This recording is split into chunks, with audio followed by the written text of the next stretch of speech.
Hey, what's up, Clashers, and especially clan leaders? This is my clan's war log. It's pretty green. And so today's episode, I want to show you what you should do as a leader during war so that you can also maximize a star and maximize your wins. So we'll go through a war with me as a leader in my clan. And just so you know, I am not invincible. I am not God. So I also lose war. Just to be transparent, I just lost the war. But we want to win most of the time. That's what's most important. Let's take a look at the current situation of my current war right now. We're at war right now. Look at the time. We're about halfway in. That actually means that in my clan, all the bottom guys and the mid guys, or a little bit higher, should have already conquered the bottom half. At least the lower 60% should all be 3-starred. No compromise, okay? So that's when the higher guys would know what decisions to make. And also, as a leader, you should make sure that your clan members know that 2 stars is the same as 0 star, because we will have to clean it up anyway until it's a 3-star. Unless you're hitting a top max Town Hall 13, that's very different, right? But usually, you want to make sure that you want to go for a target that they can 3 stars unless there are no more higher targets. That's why you don't want the mirror rule. I see that a lot in a lot of dumb clans where you have to hit your mirror first or something like that. Don't do that. It's clan effort. Hit somebody as high as possible that you can confidently 3-star, even if it means you have to hit much lower. Look at this log right there. It's all 3 stars unless you're scouting, then you see 0 stars, which is totally reasonable. But I oftentimes have new members that come in and get a high percentage 2 stars and proud of it. I don't like that, right? 3 stars or it's nothing, unless you're hitting a top max Town Hall 13. Another tip is that if you have big accounts or are strong players like myself, I have 1 or 2 there, try to have multiple accounts. It would really help at war for obvious reasons. Next tip, no kidding, the entire clan should really subscribe to CS Clash on YouTube and Facebook. That's how you make sure that they're actually serious. They want to learn, they're going to improve, and they know what they're doing. That's the easiest way to train your entire clan, to make sure that they know how to attack. And you will see, we'll go through all one by one this attack at war, and you will see how my clan members, including myself, use mostly 99% or 95% of my attacks in the videos that I already created, and how to conquer and perfect this war. So we're doing number 1 again. It has not been attacked. I'm gonna use my Yeti Pekka bowler's attack to attack number 1. Let me just take a quick look. I've already looked at it before recording button started. So I'm dropping my Warden Walk to start funneling on one side, okay? And then I'm gonna drop a Pekka soon on the other side. And by the way, this is not going to be a tutorial on attacks because I have so many videos on that. I'm actually just gonna put a link down below or at the comment section, okay? So you can refer to these attacks. As we go through all these attacks at war one by one, for the replays, I'm actually gonna speed it up. For each attack, I'm gonna mention the name, and I'm probably gonna label it during the edit time so you know what the attack is, and you can refer down to the link that I will put as a comment down below. So if you want to expand, learn more the details, tips and tricks for a specific attack that you're seeing in this video, you can learn about it, or you can tell your members or clan members to actually master those attacks. Alright, so what you're looking at right now is actually the Yeti Pekka bowler's attack that works really well for Town Hall 12 and Town Hall 13. I have both the Town Hall 12 and 13 version tutorial for this attack as part of my playlist on YouTube and on Facebook, so make sure you learn that. This attack, the spirit is that while you leave your Warden's ability for the big kaboom from the Yeti Tesla, you see that the the Hogs are coming out. That's where you put your Royal Champ to give them a support, a big assist. They work really well together. But one of the big thing about this attack, one of the big spirit of this attack is that you funnel them so they're sticking together. And when you start attacking the core like I did earlier, you gotta make sure that your healers will follow the core troop. And also when you drop a bunch of your rages, there's about 3 of them there, you want to make sure that your healers will touch the rage. That's how you make sure your troop will mostly stay alive till the end, like what we have right there. Remember guys, we're attacking number 1 right now, okay? Although it's not the hardest Town Hall 13, I knew I was gonna 3-star this one easily. Okay, so here's one. Here's number 1. We've conquered that. So now let's look back at our plan. As a war leader, you'll keep thinking, calculating, have we won the war yet? I still have number 2 and 5 and 7 left. So that's 3 big guys left. However, looking at what I have here, so including myself, number 3 and 4 are 2 of my very trusted accounts. Same with number 5. I have about 5 to 6 big attacks that are confident left for 3 more bases. So I'm 99.9% sure that we'll be able to perfect this war. On the side, you want to make sure that you recruit the right people. Doesn't have to be the strongest player, but people that actually listen, be loyal, and most importantly, want to learn as much as possible, right? So if they're willing to subscribe to CS Clash or other reputable Clash of Clans instructors, and there really aren't many out there, you know that these are the right people. And you want to spend time training them. If you don't have time, make them watch these replays, right? Make them learn online. So we're looking at number 3 right now. I'm doing it at a quicker speed because we're gonna do a bunch of these, 15 of them in total. And this guy is using my Hogs and Miners attack. Why? Because this is actually me. I am actually the attacker right now. I am an early attacker due to time zones, due to work, and also because I like to hit 3 and 4 a little bit early so that the other high guys try not to hit them and risk them and fail. So I get that early in the game where I'm most confident with, and then 1 and 2, they might be less confident, then they don't risk early in the game. So that's kind of my thinking. Not everybody is the same. Usually the big players should really hit last, okay? I'm a little bit flexible in there. Now hitting number 4, using the Yeti Pekka Bowler's attack. Another attack that I have in my videos, my tutorials. I have the tutorial for version Town Hall 12 and Town Hall 13. Have a look, I'll put it in the comment like I said.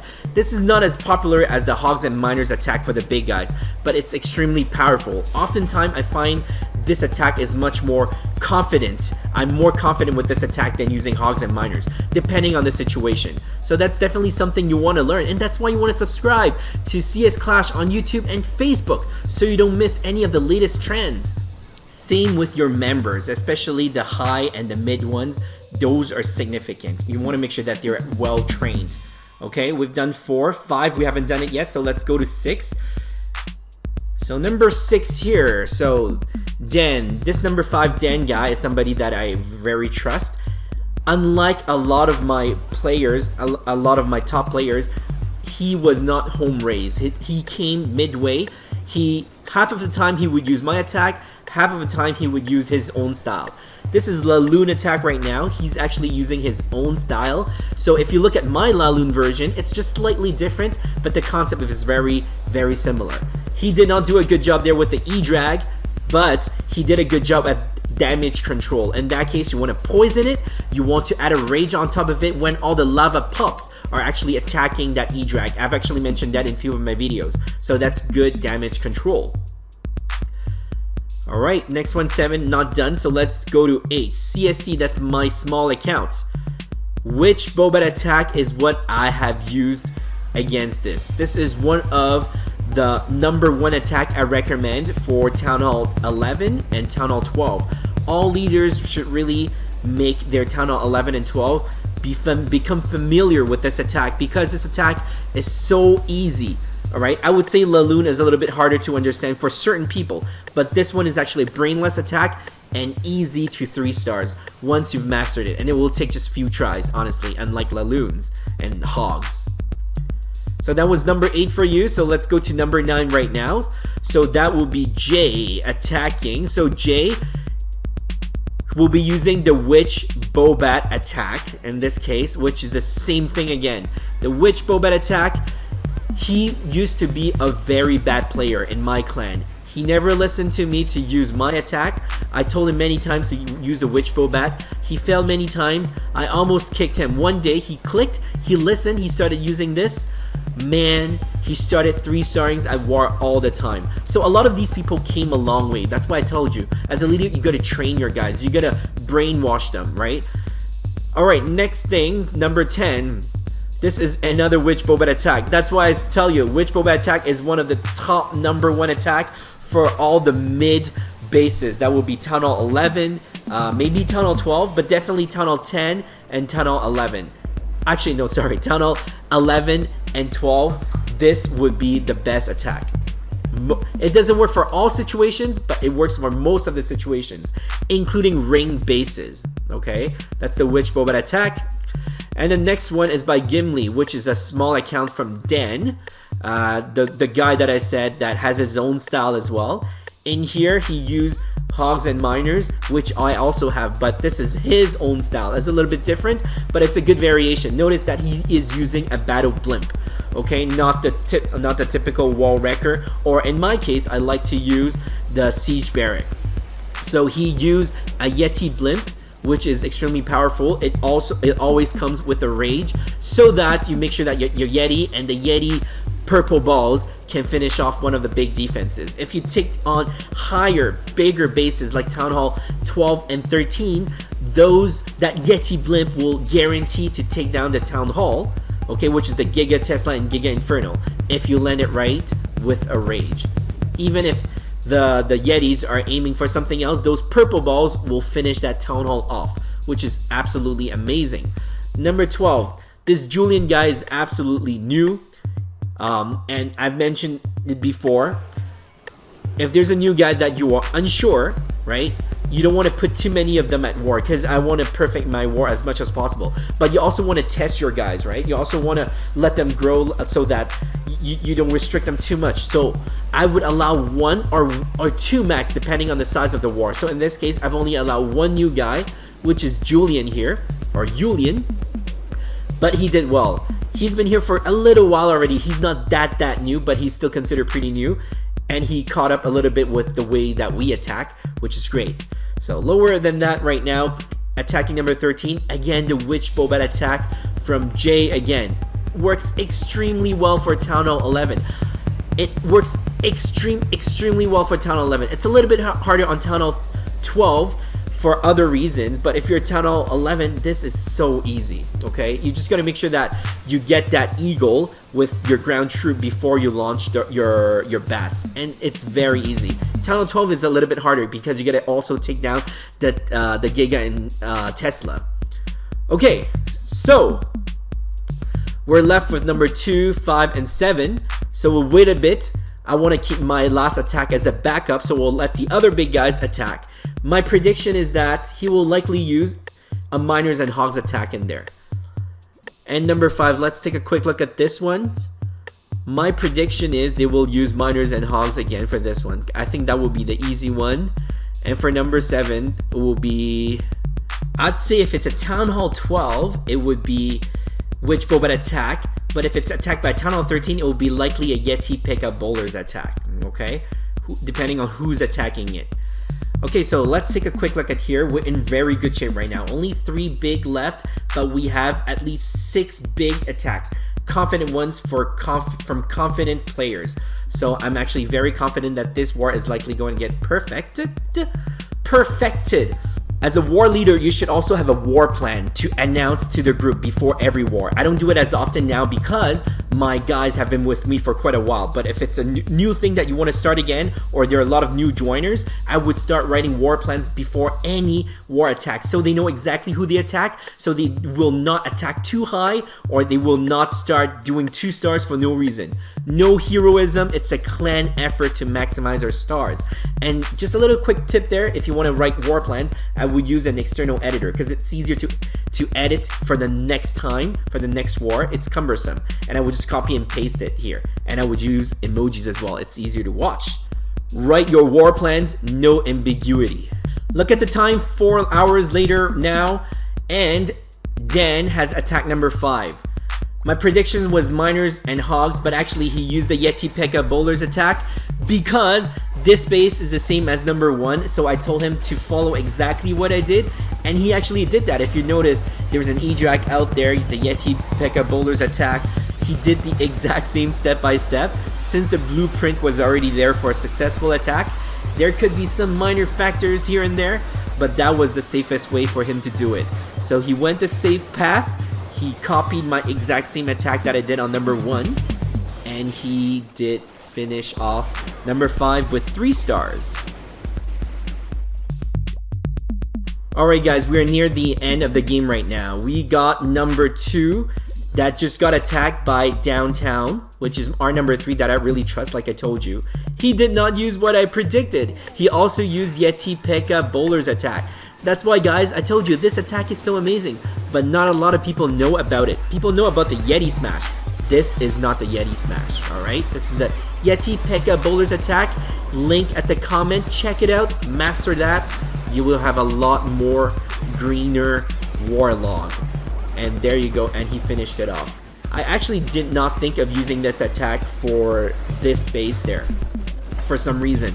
But that's why you should learn my attacks so that you know what to use. You have more variety of attacks to use during wartime. And look at that. The war is finished. We already perfected the war and we still have few big attacks remaining.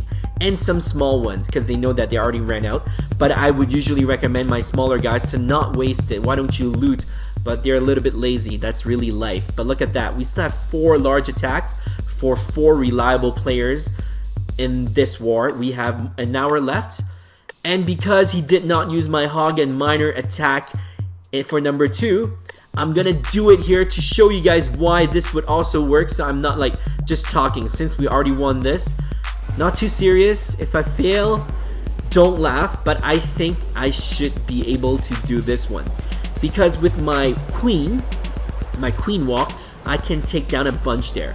I can also activate that CC, which I did, right? So at the top, I'm already funneling on the other side using my king and also using my siege barrack. So once the time is right, I'm gonna start launching all my miners, followed by my hogs. Typically, I like to launch my miners first.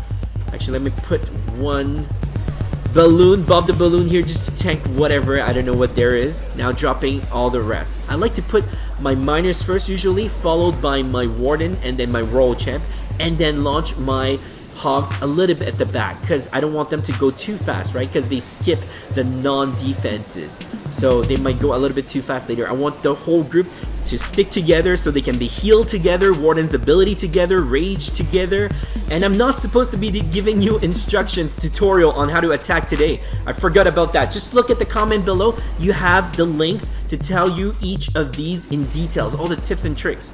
So guys, I hope you learned something today, especially for leader, how I act as a leader at war. Give them war plans so they know what to do, and give them the right expectations so they know what not to do. You don't want them to hit mirror. You want them to hit as high as possible, but that can confidently 3 stars, not 2. So that could also mean they might have to hit few lower down, which is okay because you have the big guys to hit the higher. It's a clan effort, right? There's no heroism. There's no selfish looting purposes in there. Okay, so make sure you recruit the right people that are willing to learn and then train them, right, yourself, or tell them to watch videos. Could be my page, my channel, or others, but honestly there aren't many good ones out there because they don't really give much instructions. But anyway, I hope you enjoyed this video, learned something today. Thanks for watching. Remember to subscribe and follow CS Clash, and I'll see you next time.